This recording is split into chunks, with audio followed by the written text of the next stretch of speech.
absolutely nothing to you just a couple months ago, but then dozens of U.S. troops were gunned down this year by Afghan forces they helped train.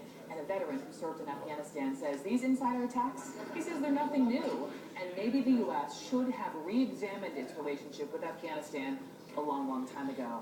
He is Brandon Harrow. He joins me live from New York. Brandon, thanks for coming on. I appreciate it. Thank you, Brooke. I read your article earlier in the week from the Daily Beast, and I thought, my goodness, I mean, the way you describe it, it's chilling. That these memories that you have, the first green on blue attack that you actually heard about back in 2007 as a combat advisor in Afghanistan. Can you take me back there and share that?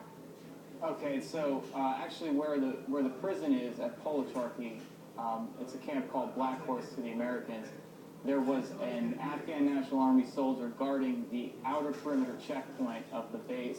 Two soldiers, Colonel Harrison and Master Sergeant Wilberto, were shot by the soldier as they were leaving the compound. They both died from their injuries. That was, as far as I know, the first green on blue attack recorded.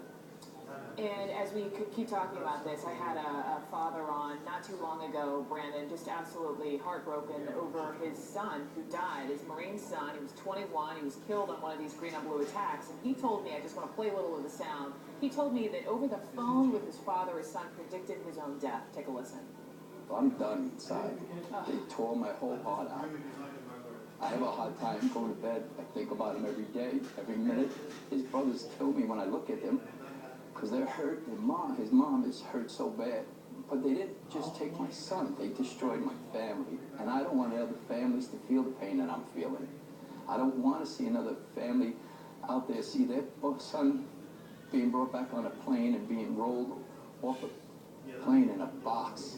This boy should have been protected inside a military base. We're training people, and my son said, Dad, we're training people that are going to turn the weapons on us and kill us. It's tough to listen to that interview, but I thought it was important to replay it. It hits home, I think, part of your point. You had similar experiences. You figured out quickly that these Afghan soldiers you were training, Brandon, could be, a potential threat, and then they might turn around and kill you. And you talked specifically about cell phones. Why was cell phones such a big clue? Well, when we would go out on patrols or convoys, we would have to line up the ANA soldiers and take their phones away because we didn't trust them not to inform on us to Taliban or Al-Qaeda operatives. Didn't trust them, even though we were training them, we had to take their phones away. We had to take their phones away. This was as early as 2007. By the time I got there in 2006, this was already policy. So what about now? Because our troops have been in Afghanistan for a decade. Why are these insider attacks on the rise now? I don't know if it's a cultural thing. What's changed? Well, that's the interesting question. Why are the attacks on the rise now? Because we've been working hand in hand with the Afghans for over 10 years.